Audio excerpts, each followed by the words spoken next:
Bonjour et bienvenue à cette dernière émission de la saison 2 de Pèlerinage de notre voisinage. Nous allons terminer cette émission en beauté en allant visiter un coin de région que l'on connaît tous et qui a une valeur patrimoniale assez exceptionnelle. Nous en allons dans la région de Clarence Point. Alors suivez-moi alors que nous allons nous faire découvrir beaucoup d'histoires tout près ici dans la région de Clarence-Rockland.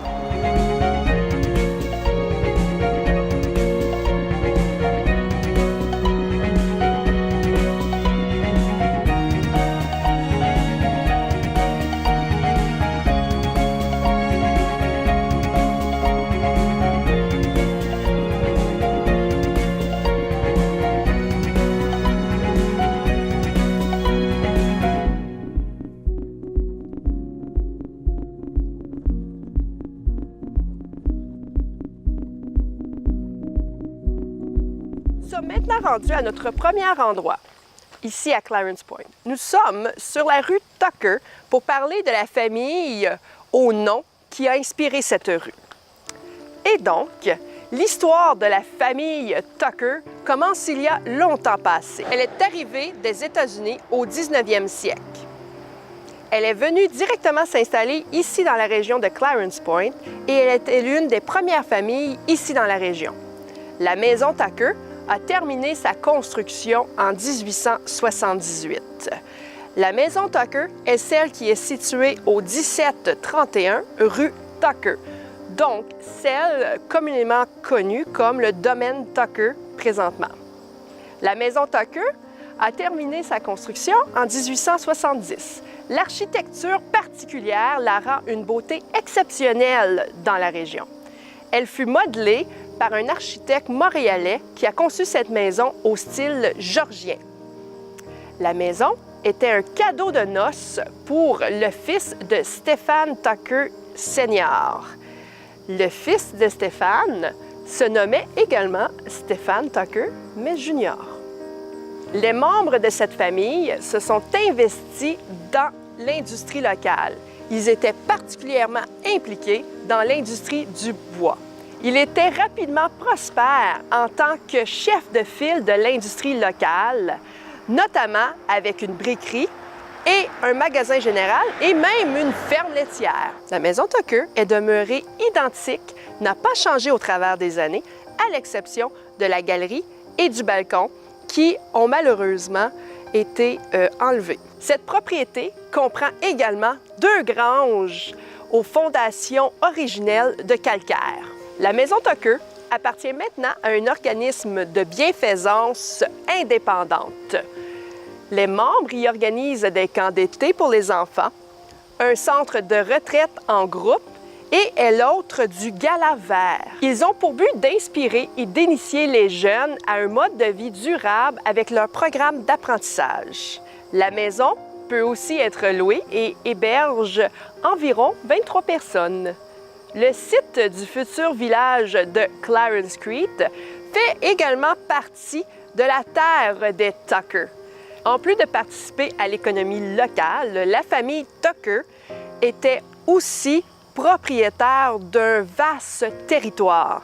D'ailleurs, ce territoire a servi à l'érection du village de Clarence Creek. Ce village a pu notamment accueillir une briquerie, une fromagerie, une ferme laitière, un magasin général et bien plus encore.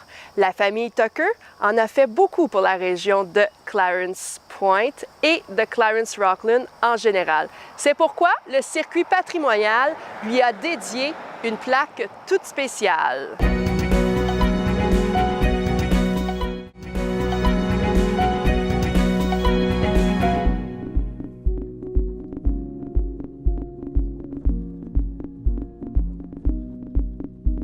Maintenant rendu à notre dernier endroit de notre pèlerinage saison 2. Nous allons terminer en beauté avec un édifice qui a toute une valeur historique. Situé au 2197, vieille route 17, dans la région de Clarence Point. Nous sommes à l'église baptiste. Elle a toute une histoire. Alors, l'église, pour vous situer, a presque 200 ans. Elle est ici depuis environ 1824. En effet, cette même année, M. John Edward, pasteur itinérant, originaire d'Écosse, a créé l'Église baptiste ici à Clarence Point. Il y joue un rôle très important pour la communauté baptiste en particulier, et ce, ici et sur l'autre rive, l'autre côté, au Québec. En 1854, avec l'aide de quelques résidents, il construit l'Église baptiste pour la communauté. C'est d'ailleurs dans cette église que M. Stephen Tucker a eu son baptême. C'était d'ailleurs le premier baptême par immersion dans la région. L'histoire de l'Église baptiste ne s'arrête pas là. En effet, en 1949, un grand feu est survenu ici dans la région. Cela a affecté le magasin Wilson et également quelques parties de l'église. L'incendie a ravagé notamment le magasin Wilson et a endommagé certaines sections de l'église baptiste. Et donc, comme vous l'avez sûrement constaté, ils ont reconstruit une partie de l'église, mais ont gardé l'intégralité et l'essence de cette église qui a été construite au 19e siècle. L'ancienne église baptiste se nomme maintenant Tent of David. Elle a gardé une grande partie de sa structure originelle et aussi, elle n'a pas changé depuis sa reconstruction. Parlons maintenant du cimetière de Clarence Point. Il est situé au 2639 Vieille Route 17 et il est parmi l'un des cimetières les plus vieux de Prescott Russell. Il est situé dans la vieille pointe Fox. Plusieurs personnes d'importance de la région de Clarence-Rockland y sont enterrées, notamment James Fox, Marie de Sa, M. Tucker, M. William et bien plus encore. Mais moi, je ne vous en parlerai pas davantage. Je vais laisser M. Ghislain Hott vous en parler de l'historique et des personnages qui y sont enterrés au cimetière. Alors, bonne écoute. Alors, Ghislain, merci beaucoup de t'être déplacé encore une fois. Aujourd'hui, on est au cimetière de Clarence Point, le plus vieux cimetière de Clarence-Rockland. On est devant quelle tombe maintenant? On se trouve présentement devant la tombe de James Fox. Lui, c'est le premier à s'être établi sur le territoire de Clarence-Rockland. Ce dernier est né en Irlande en 1746, à Dublin plus précisément, qui est la capitale de l'Irlande. Ensuite, il a immigré aux États-Unis en 1770. Il s'est installé d'abord à New York. Et fait surprenant, en 1775, il s'enrôla dans l'armée américaine pour se battre aux côtés des révolutionnaires pendant la guerre d'indépendance des États-Unis. Donc, il faisait partie du contingent qui attaqua Montréal en 1775 avec le général Montgomery. Donc, après avoir déserté l'armée américaine en raison de son loyalisme, James Fox se réfugia chez Joseph Papineau, le père de Louis-Joseph Papineau. Et c'est là qu'il rencontra celle qui deviendra son épouse, Marie des Anges. Ensuite, ces deux-là vécurent, je dirais, une dizaine d'années à Montréal, sur la seigneurie de Joseph Papineau.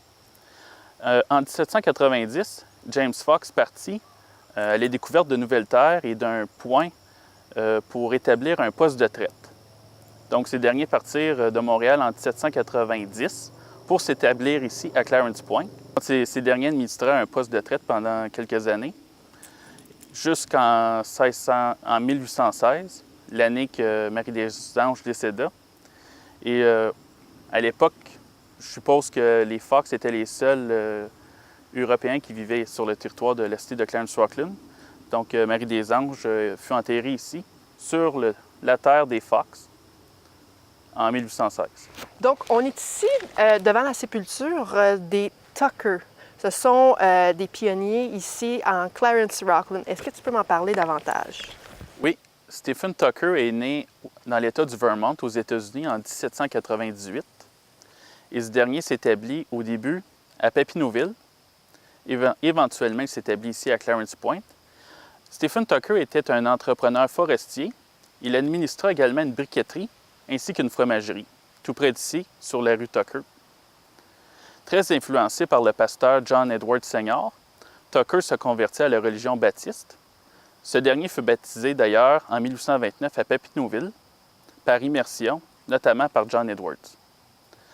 Éventuellement, très intéressé par la religion baptiste, Stephen Tucker fonda des sociétés bibliques ainsi qu'une société de tempérance. C'est-à-dire que les boissons alcoolisées ainsi que le tabac étaient interdits à l'époque à Clarence Point par ces derniers. Donc, John Edwards Sr. est né en 1780 en Écosse, plus précisément à Morayshire. Ce dernier fut bâtisseur de navires, d'abord à Édimbourg en Écosse et ensuite en Angleterre. Éventuellement, il fit la rencontre des frères Robert et James Alden. Tous deux étaient des prédicateurs baptistes. Donc, John Edwards se convertit dès lors à la religion baptiste et devint un pasteur et un prédicateur de cette religion. Ce dernier traversa l'Atlantique en 1819 vers New York et s'établit à Clarence Point, alors Fox Point, en 1822. Il s'installa ici derrière le cimetière de Clarence Point et dès son arrivée, Edwards célébra un office religieux dans la maison de James Fox, qui fut le premier à s'installer sur le territoire de Clarence Rockland. John Edwards était également accompagné de Nicolas Hager, de Robert Surtees et de Henry Matthew, qui étaient tous trois originaires de Devonshire en Angleterre. En plus d'être également des bâtisseurs de navires, ces derniers étaient aussi membres de l'Église baptiste. À l'origine, les offices religieux étaient célébrés dans une église située derrière le cimetière de Clarence Point, soit à Fox Point, possiblement près de la maison de James Fox. L'Église baptiste déménagea dans le village de Clarence Point vers 1825. Il faut se rappeler qu'à l'époque, Clarence Point était constitué d'une église, d'une maison-école, d'une boutique de forge, d'un hôtel et de quelques maisons. Pasteur et prédicateur itinérant, John Edwards célébrait les offices religieux baptistes dans les environs de Cumberland, de Lochaber, de Papineauville, de Plantagenet et de Buckingham. Les baptêmes étaient pratiqués dans la rivière des Outaouais, c'est-à-dire des baptêmes par immersion. Le premier à s'être fait baptiser dans la rivière des Outaouais fut Stephen Tucker en 1829 à Papineauville par John Edwards Sr. Une foule de spectateurs en canot s'était alors donné rendez-vous à Papineauville pour assister à l'événement, présidé par John Edwards. Ce dernier décéda en 1842 à l'âge de 62 ans. Donc, tu es un passionné d'histoire, Ghislain. Tu as étudié les gens, puis ceux qui ont fait une différence. On est ici à Clarence Point. Est-ce qu'il y en a d'autres sépultures ici de gens qui ont fait une différence à Clarence Rockland? Oui, on peut retrouver la tombe de John Ramage, qui fut maire du canton de Clarence au 19e siècle. On peut également retrouver la tombe de Albert Dent.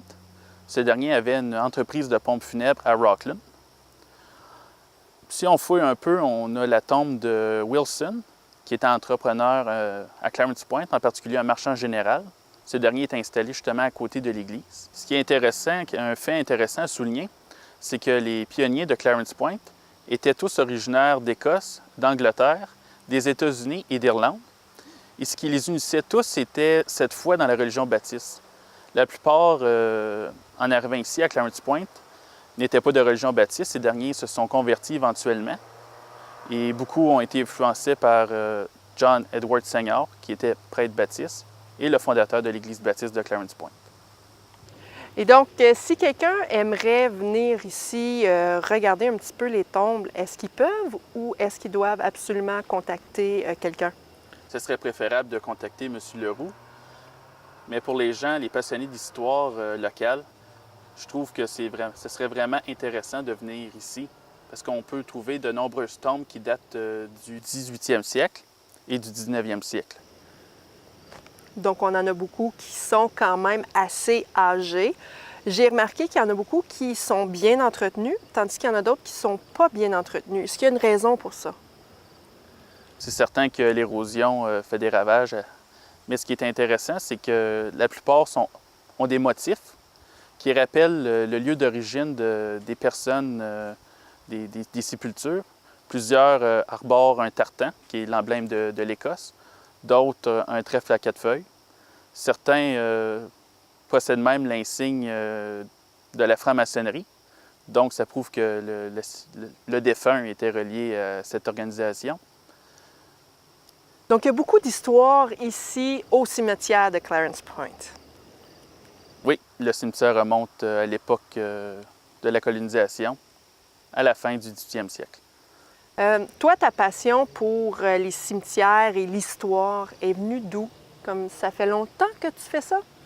J'étais intéressé à l'histoire locale et je voulais découvrir l'histoire des pionniers qui ont colonisé la région. Et c'est de fil en aiguille que je suis venu à m'intéresser à James Fox, qui fut le premier à s'être installé ici. Ensuite, je me suis intéressé à ce que pouvait être la vie à l'époque au début de la colonie. Donc, je suis venu ici, oui, pour... Comment c'était au début de la colonie? C'est certain que la seule voie navigable était la rivière des Outaouais. Donc, c'est pour la raison que le village de Clarence Point se trouve assez près de la rivière des Outaouais et que James Fox était établi ici et qu'il avait ouvert un poste de traite sur la rivière. Peux-tu juste me parler, dernière petite question, peux-tu juste me parler c'est quoi un poste de traite? James Fox, à l'époque, les fourrures étaient très recherchées, spécialement pour faire des chapeaux ou encore des manteaux. Donc, James Fox souhaitait commercer possiblement avec les Autochtones. Donc, en s'installant, en ouvrant un poste de traite sur la rivière d'Outaouais, pouvait commercer avec les Autochtones ou les coureurs des bois qui arrivaient avec leur chargement de fourrure du nord de la rivière des Outaouais. Donc, ceux-ci descendaient et arrêtaient possiblement pour échanger avec James Fox. Donc, Clarence Rocklin a commencé avec la fourrure. On peut dire ça comme ça parce que le premier établissement permanent fut un poste de traite. Super. Merci beaucoup, Ghislain, d'avoir pris quelques instants pour nous parler. Ça fait plaisir. Donc voilà, notre pèlerinage dans cette merveilleuse région de Clarence Rocklin tient à sa fin.